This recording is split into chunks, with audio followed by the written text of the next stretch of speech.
John Gino. Nice to see you guys. Good to meet you. Hi, how are you? John Gino. I'm going to move one, so my doctor would go in 5, 4, 3, 2, and move one, and go, John. Hi, everyone. Welcome to a special edition of Goals Behind the Game presented by Northwell, the official healthcare partner of the New York Rangers. And we're here on episode number 2 to talk about a very profound yet personal topic, and that is hockey fights cancer. And we have a special panel here today. We're joined by Dr. Wesley Talcott. He is a radiation oncologist at Northwell Lenox Hill Hospital. John Poulos joins us. He is a cancer survivor, as is Brian Boyle, who is, as you well know, a longtime NHL player and current broadcaster for the MSG Networks. And we thank you all for being here. Thank you. Great to be here. Doctor, we're going to start with you. This is the 13th year that Northwell and the Rangers have teamed up on Hockey Fights Cancer Night. Why is it so important to everyone at the hospital and to you personally? At Lenox Hill and Northwell, it's something we're incredibly proud of putting on. Seeing everyone at Hockey Fights Cancer Night holding up the signs, saying that they've been through that journey. It's just an incredibly powerful night, seeing everyone share their stories. It's a night that we're very proud of and something that I think is good for both people who are going through a cancer fight and might be facing down a cancer fight in the future. John, you're one of those people. You're a huge Rangers fan, a native New Yorker. I'm sure Hockey Fights Cancer is very profound for you. Tell us about your journey and how much what Doctor just said radiates with you. Well, it all starts, like I said, I told Dr. Talcott once before, it all starts with your team. And, you start putting things into perspective. I have, a soon-to-be a 3-year-old, and my wife is 7 months pregnant as we speak. It just puts into perspective, what's important in life, the little things in life, the little arguments you have and the little, late for the buses and stuff and work, and it doesn't mean anything if you don't have your health. Mm-hmm. And, I know, this little boy looks up to me every day, my son. Hi, John. I know he needs me, so there's no room for error. We're gonna beat this. There's no ends, ifs, or buts about it. There's no negativity about it. There's we're gonna handle this like a hockey fight. Yeah. As you sure have been in a few, during your career. Brian, you obviously have been down this road. Your story has been well chronicled about what has happened to you during the course, not only in your late career, but also after that. Just for those who may not know what you went through and how important Hockey Fights Cancer is. Yeah, so I was diagnosed in 2017 with chronic myeloid leukemia, and this was after a few months of just not feeling myself. And when pro athletes, we're pretty in tune with our bodies, and we're also pretty stubborn.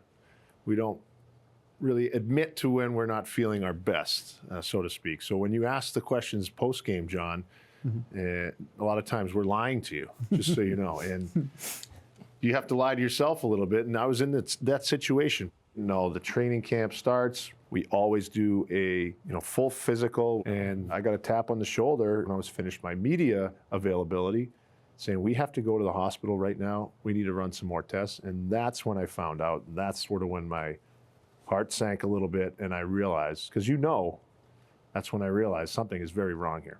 And that's something to talk about as well, because I've been doing Hockey Fights Cancer a long time, since the NHL's initiative first started. But last year it hit home in the most profound way, because I found out that I had prostate cancer.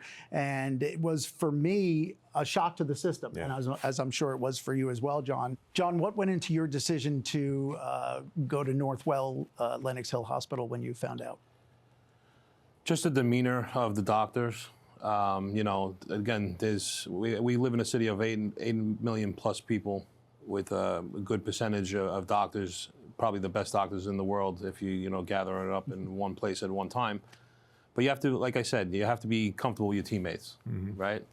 So, I chose my team in particular because of the fact that they were not just the old-fashioned way of just one way, getting it done like this way. Maybe there's a new avenue, more innovative, more hands-on. Dr. Talcott, Northwell sees 20,000 cancer patients a year, new cancer patients. What are we seeing in recent years that would give patients, families, loved ones more optimism about where cancer treatment is going? There's progress on essentially every front. There's still a huge distance to go, but even in the last 5 to 10 years, you see people who had much more serious prognoses suddenly, the same exact patient presents to your clinic and the prognosis that you're giving them is much different in a positive way. You see these developments, these trials being run, certainly at Northwell, but across the U.S. and across the globe. There's so much progress being made. But if you do get that diagnosis, no matter what that prognosis is, we're going to be there with you. We're going to be, in lockstep with you every step of the way. But the amount of optimism on essentially every front is just growing and growing. So, Brian, you were recently the keynote speaker at a Northwell event, Cancer Survivor Celebration Day. 1,200 people attended. What was the main message you wanted them to get, and why did you feel it was so important? It was amazing to see just the spirit of all those people that day. It was Survivor's Day, and if you're diagnosed, you're a survivor right from day one, because you have to be. And I was very moved just to be a part of that, and very thankful to be a part of that. I hope everybody understands that we are all in this one together. We all feel the same way about cancer, and we all want people to crush it, dominate it, and then come out on the other side and be a positive impact for those that might have to go through it in the future. Doctor, I had talked about how Hockey Fights Cancer is an initiative that more than anything, I think, builds a sense of community for those who are going through it, not only the patients themselves, but the families, but also raises awareness. And I know for me that was vitally important. It was just a simple blood test that showed a heightened PSA, which led to an MRI, which showed some lesions, which led to a biopsy, which led to the diagnosis. So none of that happens if the initial step of a simple blood test doesn't occur. Speak to how important it is for testing and for awareness before we talk about the element of community importance. Absolutely. It's always, it's never good news to get a cancer diagnosis, but generally speaking, it is better to get that diagnosis on the earlier side rather than the late side. If there are any concerns or there is something going on that may not feel quite normal, is it cancer? Probably not, but is it a good idea to speak with your doctor about it and just get it checked out? Yes. Certainly keep up to date with your screenings and be aware that in certain situations you might be eligible for earlier screenings. For example, if you have a family history of certain types of cancers. Prevention is huge when it comes to the fight against cancer. And more we have good options regardless of where you get that diagnosis. John, the importance of community and the importance of feeling that you're not in it by yourself. A night like Hockey Fights Cancer, where you see the placards and you see the amount of people who have gone through, if not cancer itself, the same emotions and feelings that you go through.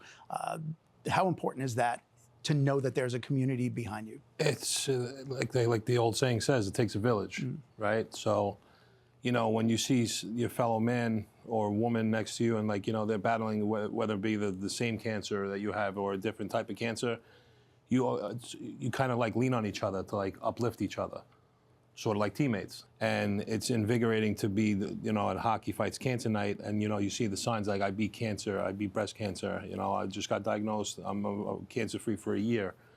And it's uplifting, and it just does something to your inner soul. What's your favorite memory of Hockey Fights Cancer since you became a cancer survivor?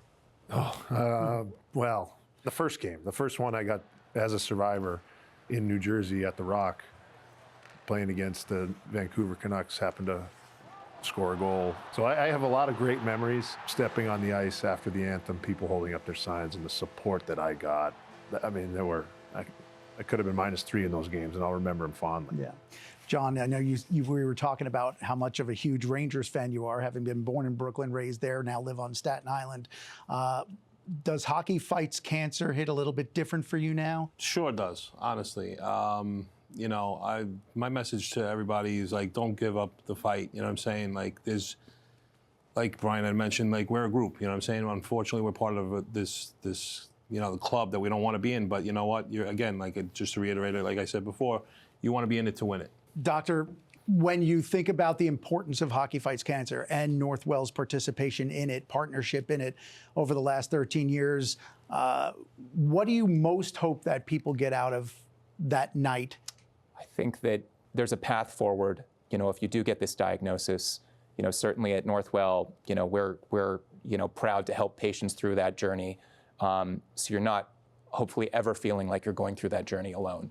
Dr. Wesley Talcott, thank you so much for all of your information, all your insight. John Poulos, thanks for joining us today. Keep fighting, and I know it'll be successful. Thank you. And Brian, keep doing what you're doing because you are a wonderful public face and advocate for the cause. You as well, John. Thank you. Keep her Thank going. you. And on behalf of these three gentlemen, I'm John Giannone. Thank you so much for joining us. We'll see you next time on Goals Behind the Game, presented by Northwell.